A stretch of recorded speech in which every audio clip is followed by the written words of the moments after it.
올리겠습니다. 기도하겠습니다. 사랑이 많으신 하나님 아버지, 우리 주님의 오심을 소망하며 기대하는 찬양을 우리 찬양대가 드렸습니다. 이제 한 주 뒤면 우리 주님이 오신 성탄일입니다. 그 성탄일을 기대하며 또 다시 오실 주님을 기대하며 살아가는 우리 모두가 되게 해 주옵소서. 특별히 우리 신을연 성도님 또 신명인 성도님 보내셔서 함께 신앙생활할 수 있는 복 주시니 감사합니다. 저 발걸음이 복이 되게 하시고 함께 그리스도의 한몸됨을 이루는 귀한 은혜가 임하게 해 주옵소서. 하나님 예수가 구주로 믿어지게 하시고 신앙생활하는 가운데 정말 하나님의 은혜로 믿음이 굳건해질 수 있는 복도 허락하여 주옵소서. 특별히 슬픔을 당한 가족을 위해서 기도합니다. 하나님 위로하여 주시고 천국의 소망을 허락하여 주옵소서. 이 시간 말씀을 들을 때 말씀 가운데 함께 하시고 하나님이 예비하신 은혜 주시기를 소원하며 사랑 많으신 예수님 이름으로 기도하옵나이다. 아멘. 다시 한번 옆에 있는 분과 인사하겠습니다. 말씀의 은혜 많이 받으세요. 우리는 지난주 사무엘상 15장 22절 23절 말씀을 가지고 우리가 하나님 없이 우리의 운명을 좌지우지하기 위해서 점을 치는 것과 우상을 숭배하는 것은 하나님 앞에서 심각한 죄가 된다고 말씀을 드렸습니다.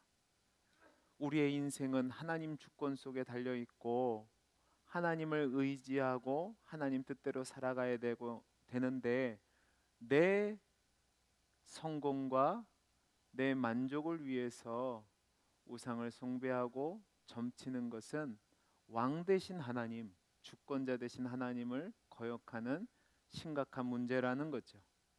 그래서 우리가 정말로 하나님께 순종하며 하나님 뜻대로 살아가는 것, 우리의 인생을 주권자 되신 하나님께 맡기는 것이 복이 되는 것이라고 말씀을 나눴습니다. 오늘은 우리가 함께 읽은 말씀을 통해서 오늘 설교 제목처럼 무엇이 중요한지 우선순위에 대해서 함께 이야기를 해보려고 합니다. 여러분, 저와 여러분은 하나님이 우리의 주인이라고 고백하는 사람들입니다. 아멘이십니까? 예. 왜 아멘을 안 하시죠? 아멘이십니까? 그렇죠. 그러면 우리는 이 세상에서 주인 되신 하나님이 사용하시는 청지기로 사용됩니다. 여러분, 청지기에 있어서 가장 중요한 덕목이 무엇이라고 생각하십니까? 그것은 충성입니다. 우리가 하나님 앞에서 충성되게 살아가야 되는데 문제는 우리가 그 일을 감당하기에는 유한한 존재라는 사실입니다.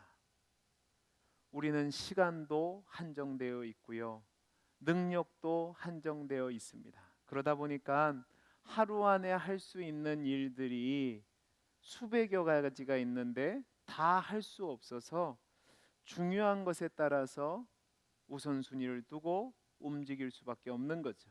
그러면 우리에게 필요한 것이 무엇일까? 바로 청지기로서 우리를 청지기로 세우신 하나님이 기대하시는 삶을 살아가는 겁니다. 그러면 질문을 하겠습니다. 여러분이 고용주라면 어떤 직원을 뽑으시겠습니까? 그냥 마음속으로 대답하세요. 자, 여러분은 지 맘대로 하고 불성실한 사람을 뽑으시겠습니까? 아니면 충성스럽게 맡겨진 일을 감당하는 직원을 뽑으시겠습니까? 제 질문이 어려워서 대답을 안 하시나요? 자, 전자예요, 후자예요? 후자죠.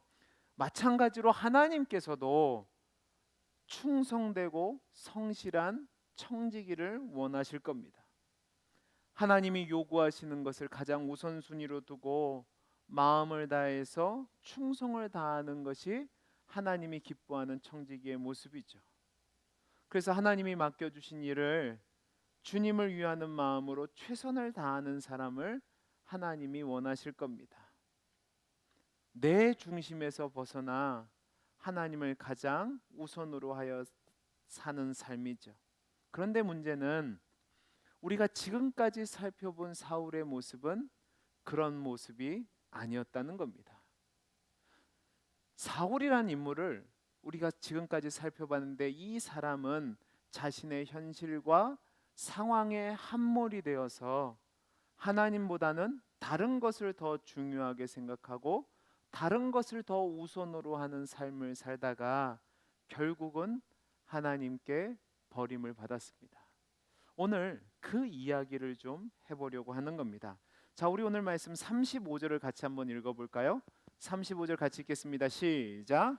사무엘이 죽는 날까지 사울을 다시 가서 보지 아니하였으니 이는 그가 사울을 위하여 슬퍼함이었고 여호와께서는 사울을 이스라엘 왕으로 삼으신 것을 후회하셨더라. 여러분, 이 말씀이요, 지금까지 우리가 많은 시간 동안 사울을 살펴봤는데 사울의 이야기 중에서 가장 두렵고 무서운 말씀입니다.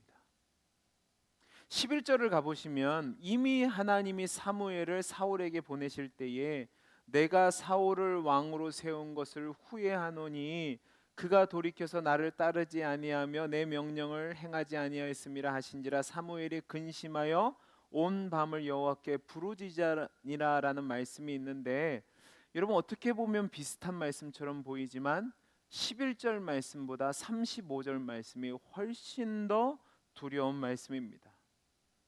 35절 집사님 띄워주세요. 35절을 보면 하나님이 그를 왕으로 세우신 것을 후회하셨다라고 되어 있는데, 여러분 우리가 믿는 하나님, 우리가 아는 하나님은 전능하시고 전지하시고 약속을 온전히 이루시는 하나님입니다. 그 하나님에게는 변개함이나 후회가 없으세요.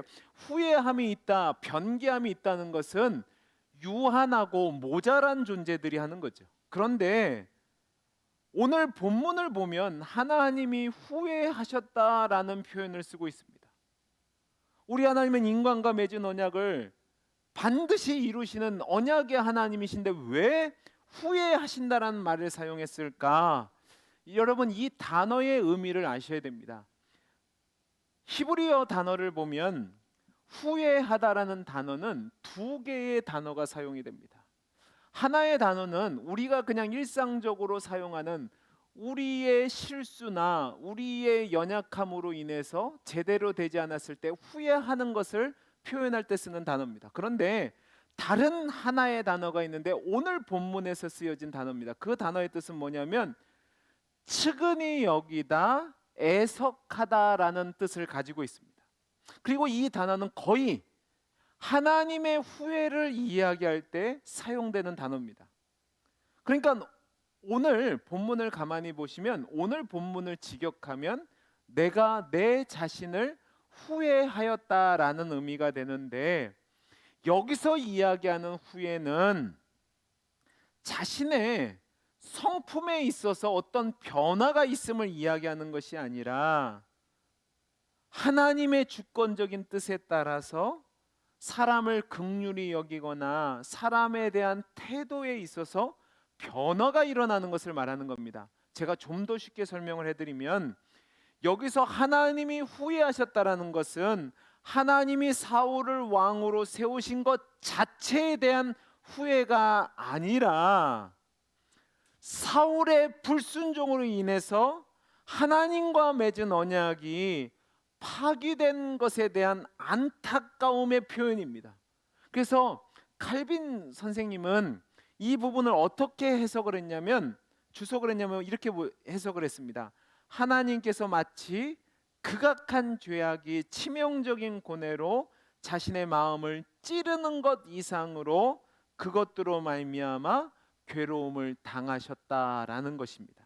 그러니까 여기서 하나님이 후회하셨다는 표현은 하나님이 자신이 사울을 왕으로 세우신 결정에 대해서 후회하시고 그와 맺은 언약을 바꾸셨다라는 의미가 아니라, 하나님이 사울과 약속을 맺었는데 사울이 완전히 그의 삶의 방향을 바꾸어서 자기의 욕심을 따라가다가 하나님의 명령을 어기고 하나님과의 약속을 지키지 않음으로 말미암아 그 복된 약속을 파기하고 절망스러운 상태로 들어간 것에 대한 안타까움, 그 표현이 하나님이 후회하셨다라는 표현인 겁니다.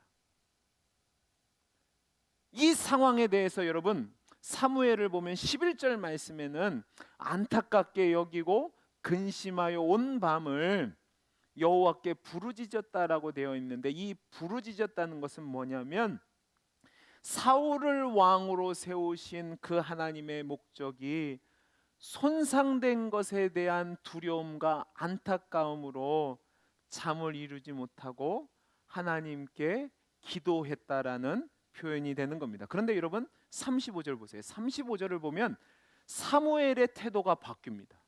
어떻게 바뀌냐면 사무엘이 사울 때문에 슬퍼하기는 하지만 보면 사무엘이 죽는 날까지 사울을 떠나서 다시 보지 않았다라는 말이 있습니다. 여러분 이 말은 사무엘서를 통해서 보면 사실이 아닌 것처럼 보입니다. 다시 보지 않았다라고 되어 있는데 성경 19장 24절을 가볼까요?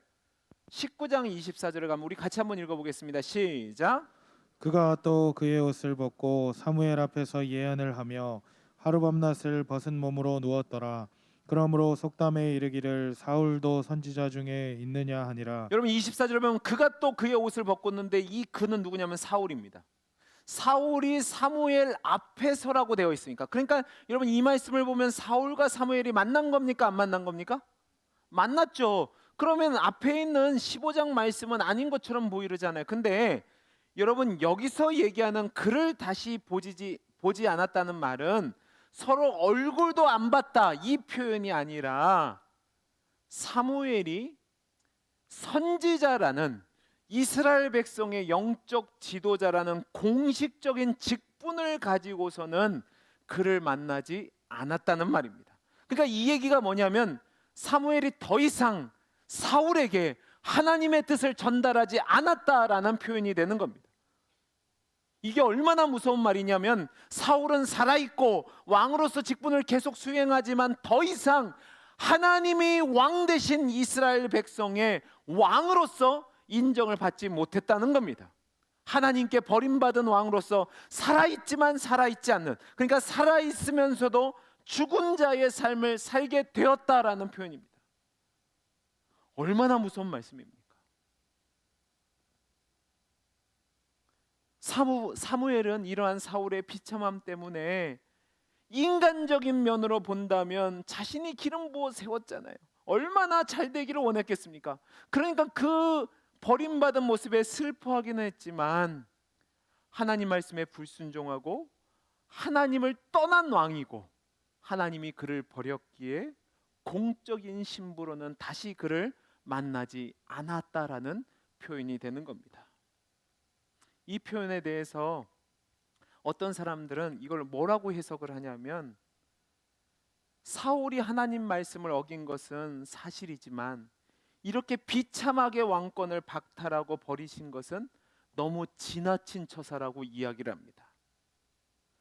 왜 그 얘기를 하냐면 사울을 버리는 장면에서 등장하는 모습들이 너무 하나님이 각본에 짠 듯한, 미리 준비하는 듯한 것처럼 진행이 되고 있고 사울의 죄를 용서하지 않는 지나치게 혹독한 하나님의 모습이 그려져 있기 때문에 그렇습니다. 그러니까 이 사람들은 사울을 비극적인 희생자로 여깁니다. 그럼 왜 이렇게 비극적인 희생자가 됐냐? 여러분 역사는 우리가 승자의 기록이라고 얘기합니다. 들어보셨나요? 자, 반응을 보여주세요. 모르면 모르겠다. 그래야지 제가 설명을 하든 말든 할 거 아니에요. 자, 역사는 승자의 기록이라고 합니다. 들어보셨나요? 네, 그게 뭐냐면 역사는 이긴 사람의 관점에서 기록된 거예요. 그러면 이 사무엘서는 그 사람들이 생각하는 것은 사울의 입장에서 기록한 것이 아니라 누구의 입장에서 기록한 거예요?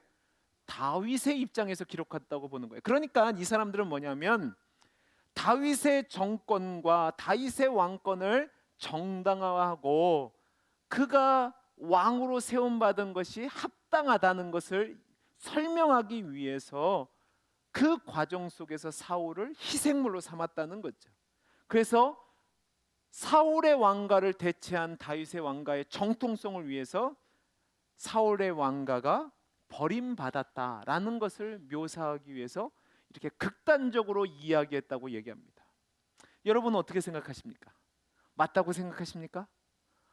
일면 맞는 면이 있는 것처럼 보입니다. 왜냐하면 다윗과 비교해 보면 진짜로 심한 부분이 있어요.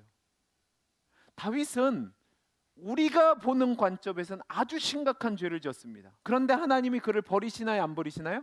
안 버리셔요. 근데 사울은 인간적인 면으로 보면 그렇게 잘못한 것이 없어요. 그러나 여러분, 이것은 하나님의 주권을 제외했기 때문에 그렇게 생각한 겁니다.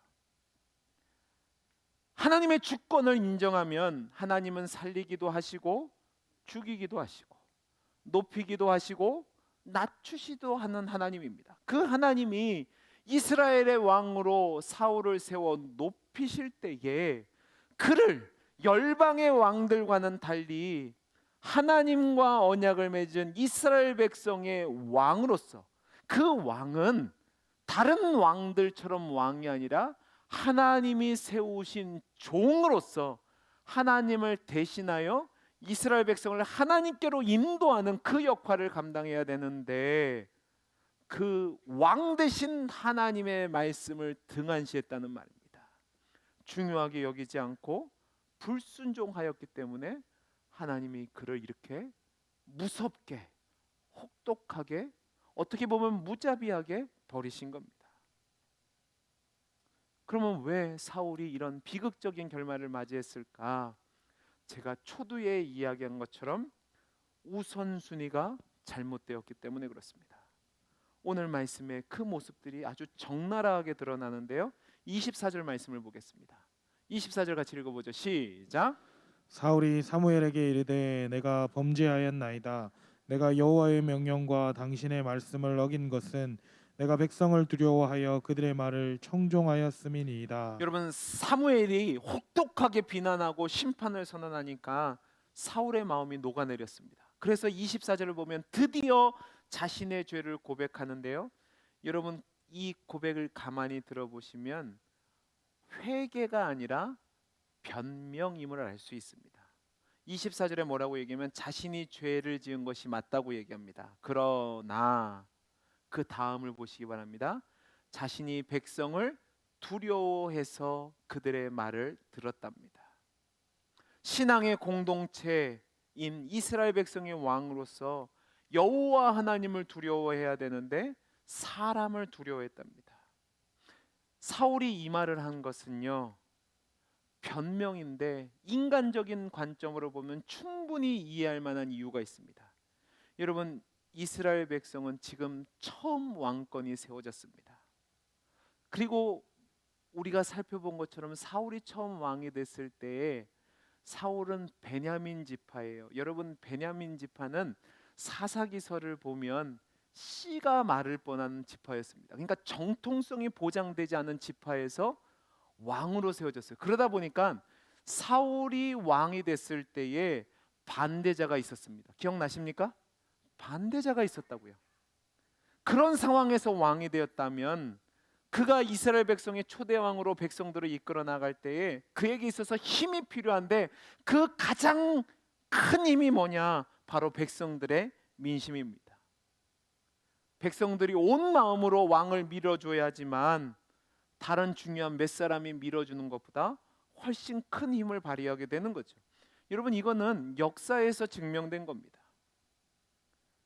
어떤 나라가 국정이 부정부패하고 그 다음에 문제가 생기면 그것을 고쳐야겠다는 한두 사람들이 일어납니다. 처음에는 작은 무리지만 이것이 시간이 지나면서 불같이 일어나 큰 세력이 되면 이게 혁명이 되기도 하고 개혁이 되기도 합니다. 우리가 4.19를 경험해 보셨잖아요. 그죠? 그리고 세계 역사를 봐도 이렇게 독재자들이 추출되는 것을 우리는 많이 봤습니다. 우리도 경험했잖아요. 우리도 그러한 역사를 경험했고 지금도 그런 역사들이 이루어지고 있습니다. 그러니까 지도자들은 늘 어디에 마음을 두냐면 민심에 마음을 둡니다. 여론조사라는 것에 마음을 두죠. 그리고 선거 때가 되면 사람들의 마음을 얻기에 선심성 공양을 하는 것이 바로 여기에 있는 겁니다. 사울도 그러했을 겁니다. 그가 왕으로 힘을 갖기 위해서는 결국 백성들이 하나가 되어서 자신을 밀어줘야 되는데, 그러려다 보니까 오늘 말씀처럼 그가 백성들을 두려워했다라는 말이 진심이 되는 겁니다. 그런데 여러분, 백성을 두려워해서 하나님의 명령을 어겼다, 이것은 회개가 아니라 비겁한 변명입니다. 왜 비겁한 변명이냐? 그런 기름 부음을 받았을 때에 그를 세우신 분이 사람이 아니라 하나님인 걸 알았을까요? 몰랐을까요?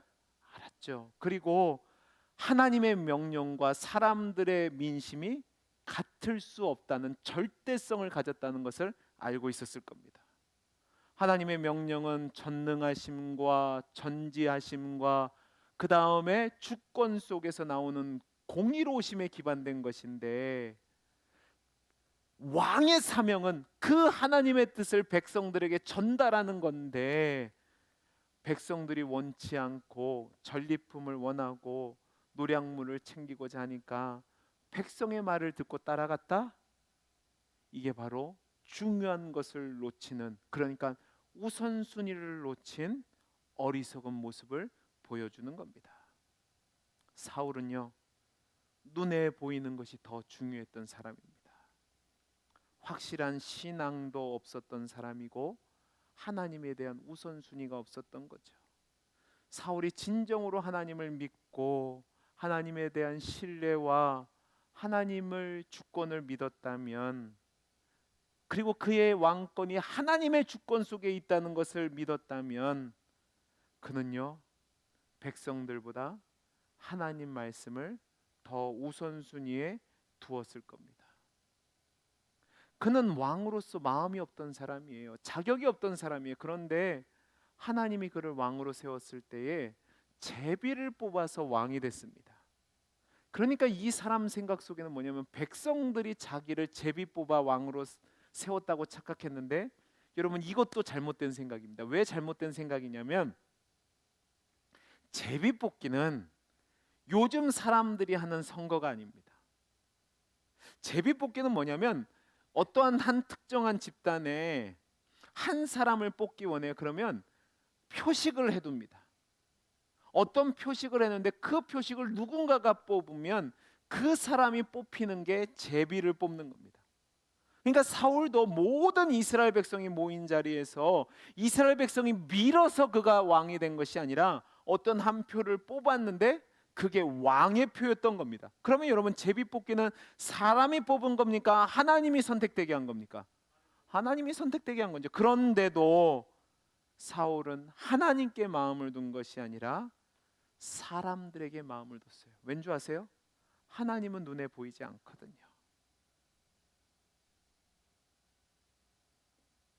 아무리 다수가 옳다고 해도요,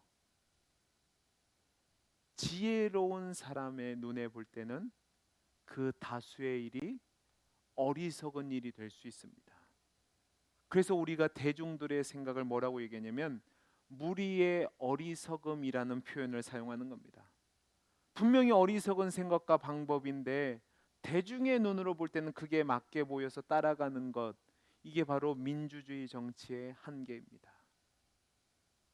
하지만 사울을 보시면 사울은 하나님 뜻에 따라서 왕으로 세워졌고 하나님의 뜻에 따라 왕권을 행사하게 된 존재였는데, 하나님이 아말렉을 진멸하라는 명령을 받았음에도 불구하고 눈앞에 전쟁이 이기고 전리품이 보이니까 하나님의 말씀은 사라지고 내가 인정받고 싶은 겁니다.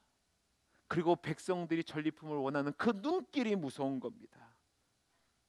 그 상황 속에서 사울이 정말로 하나님의 왕권을 인정했다면 하나님의 뜻을 가르쳤어야 되죠. 근데 사울은 그렇게 하지 못하고 백성들의 어리석음을 따라갔던 겁니다. 내 욕심을 채우려고 했던 거죠.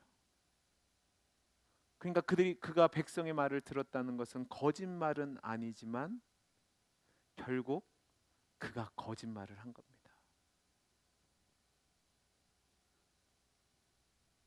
하나님이 진멸하라고 했는데 제가 왜 거짓말을 했다고 얘기하냐면, 여러분, 하나님이 진멸하라고 했을 때 그 진멸이라는 단어는 헤렘이라는 히브리어입니다. 근데 이 단어는 하나님께 드린다는 뜻을 가지고 있어요. 뭐라고요? 하나님께 드리는 거예요. 그러니까 모든 것들을 멸함으로써 하나님께 드리는데, 지금 사울이 뭐라고 얘기하냐면 하나님의 명령을 무시하고 하나님 앞에 제물을 드리려고 갖고 왔대요. 여러분, 이건 사실입니까? 거짓말입니까? 거짓말인 거예요. 왜요? 제가 헤렘이 하나님께 드린다고 그랬잖아요. 근데 그 말씀을 듣지 않으면서 하나님께 드리려고 제물을 갖고 왔다는 것은 모순적인 거죠. 또 한 가지 잘못된 모습을 보겠습니다. 자, 25절에서 27절입니다. 같이 읽어보겠습니다. 시작. 청하오니 지금 내 죄를 사하고 나와 함께 돌아가서 나로 하여금 여호와께 경배하게 하소서 하니, 사무엘이 사울에게 이르되 나는 왕과 함께 돌아가지 아니하리니 이는 왕이 여호와의 말씀을 버렸으므로 여호와께서 왕을 버려 이스라엘 왕이 되지 못하게 하셨음이니이다 하고, 사무엘이 가려고 돌아설 때에 사울이 그의 겉옷장을 붙자름에 찢어지니라. 여러분, 이 행동을 잘 보시기 바랍니다. 자신을 떠나려고 하는 사무엘을 옷자락을 잡았습니다. 자신의 죄를 용서하고 함께 돌아가서 자신으로 하여금 하나님께 제사를 드리려고 매달리는 중에 얼마나 세게 붙잡았는지 사무엘의 옷이 찢어질 정도입니다. 그런데 이 모습도 역시 회개하는 모습이 아닙니다. 회개가 아니라 책임을 피하려고 하는 거예요. 여러분, 이 장면을 가만히 보시면, 그 다음 나오는 말씀을 가만히 보시면 어떤 모습이 있냐면, 그는 하나님께 집중하는 것이 아니라 주변 사람들의 시선을 집중하는 것을 볼 수 있습니다.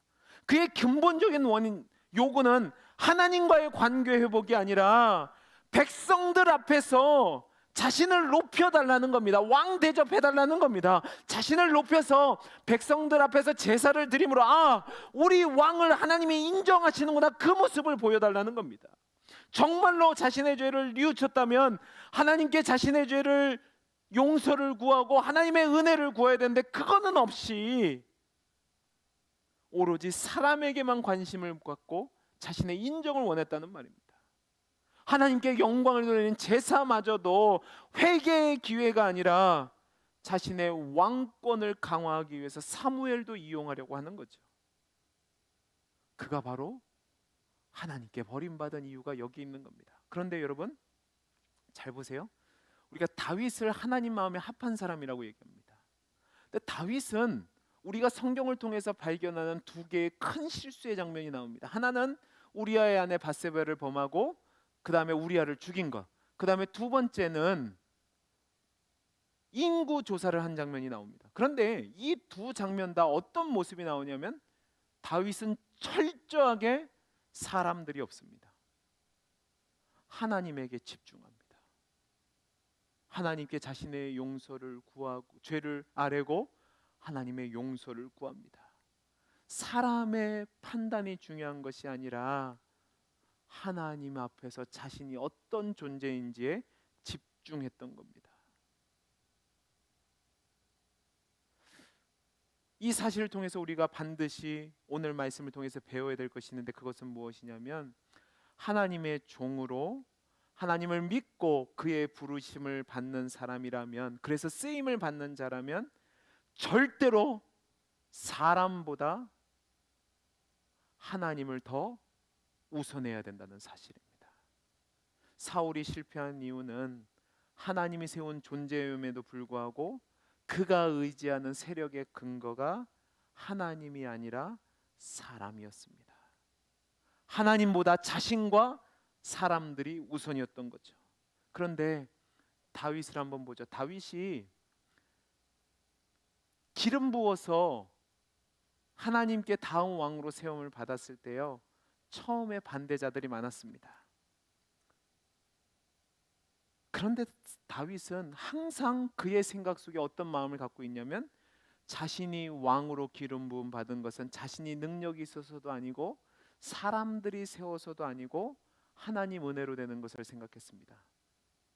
그래서 어떤 장면에서 이 부분이 정확하게 드러나냐면 다윗이 사울을 두 번이나 죽일 수 있었습니다.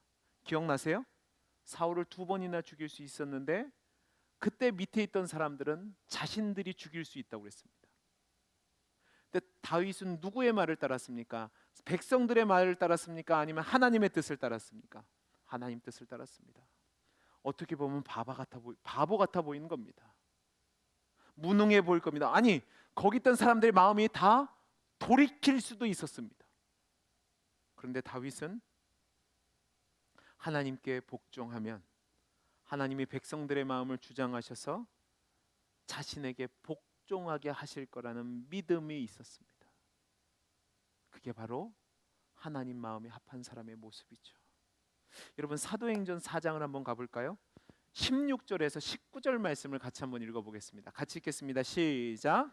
이 사람들을 어떻게 할까? 그들로 말미암아 유명한 표적 나타난 것이 예루살렘에 사는 모든 사람에게 알려졌으니 우리도 부인할 수 없는지라. 이것이 민간에 더 퍼지지 못하게 그들을 위협하여 그 이후에는 이 이 이름으로 아무에게도 말하지 말게 하자 하고 그들을 불러 경고하고 도무지 예수의 이름으로 말하지도 말하지도 말고 가르치지도 말라 하니 베드로와 요한이 대답하여 이르되 하나님 앞에서 너희의 말을 듣는 것이 하나님의 말씀을 듣는 것보다 옳은가 판단하라. 여러분 초대교회 놀라운 역사가 일어나니까 대제사장 무리가 난리가 났습니다.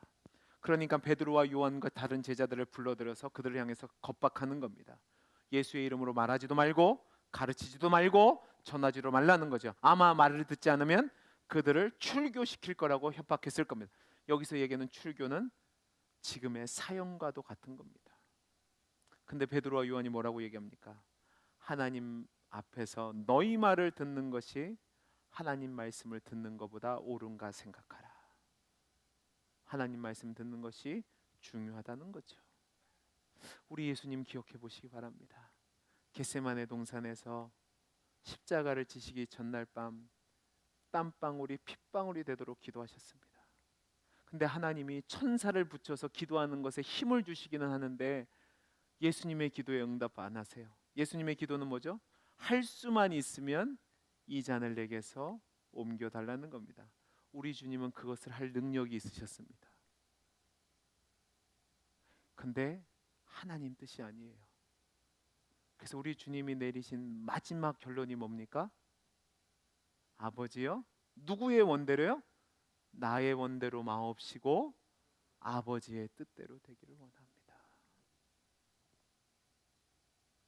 그 아버지의 뜻을 우선순위로 십자가의 길을 가셨던 겁니다. 바로 이것입니다. 사랑하는 성도 여러분, 저와 여러분에 있어서 최고의 우선순위는 하나님이어야만 합니다.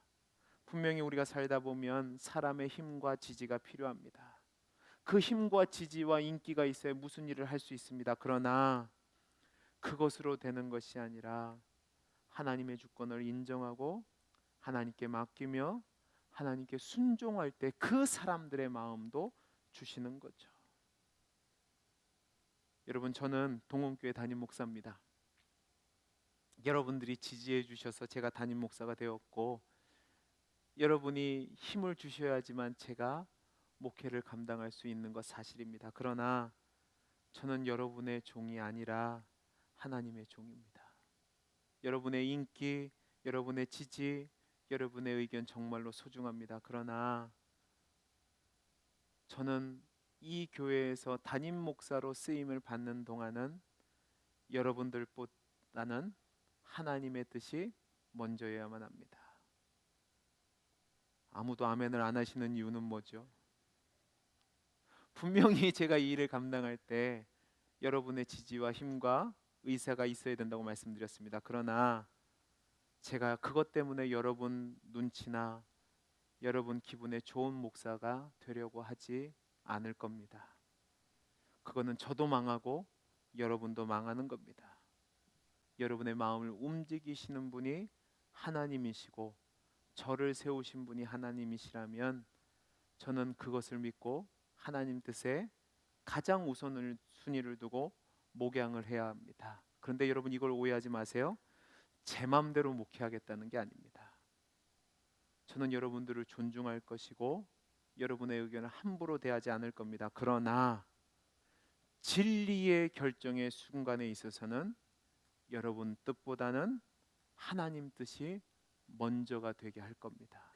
그리고 제가 그것을 할 수 있도록, 그런 사람이 될 수 있도록 여러분이 기도해 주셔야 됩니다. 아멘 하셨습니다. 그리고 여러분도 마찬가지입니다. 여러분이 있는 그 자리에서 여러분은 하나님이 세우신 청지기로 살아가야 됩니다. 사람들의 인기나 지지나 의견, 힘이 중요할 수 있습니다. 그러나 그것이 우선순위가 되면 안 되고 하나님이 쓰시는 종으로 하나님이 먼저여야 합니다. 여러분 가족들과의 관계에서 가족들의 뜻이 먼저입니까? 하나님 뜻이 먼저입니까? 여러분이 있는 직장에서 여러분들의 직장 사람들의 뜻이 먼저입니까? 아니면 하나님의 뜻이 먼저입니까? 여러분 우리 교회 안에서 사람들의 뜻이 먼저입니까? 아니면 하나님의 뜻이 먼저입니까? 저는 저와 여러분의 삶에서 교회와 가정과 직장의 일들을 감당할 때 그 무엇보다도 하나님의 뜻과 하나님의 말씀이 가장 최우선 되기를 간절히 소원합니다. 그게 하나님이 쓰시는 청지기의 자세입니다. 여러분의 삶을 점검해 보시기 바랍니다. 여러분에게 있어서 가장 우선순위가 무엇입니까? 여러분 가정에서 남편의 뜻, 아내의 뜻, 자녀의 뜻이 먼저였습니까? 아니면 하나님의 뜻이 먼저입니까? 여러분이 있는 직장에서 사장의 뜻이 먼저입니까? 아니면 다른 동료들의 의견이 먼저입니까? 아니면 하나님 뜻이 먼저입니까? 우리 교회에서도 마찬가지입니다. 부디 소원하기는 우리 모든 성도님들의 삶이 하나님이 가장 우선됨으로 말미암아 하나님이 귀하게 사용하시는 하나님의 사람이 되기를 간절히 소원합니다. 기도하겠습니다. 사랑이 많으신 하나님 아버지, 하나님 뜻이 가장 우선되어서 하나님이 귀하게 쓰임 받는 귀한 종의 삶을 살게 해 주옵소서. 은혜 주시기를 소원하며 사랑 많으신 예수님 이름으로 기도하옵나이다. 아멘. 다 함께 찬송가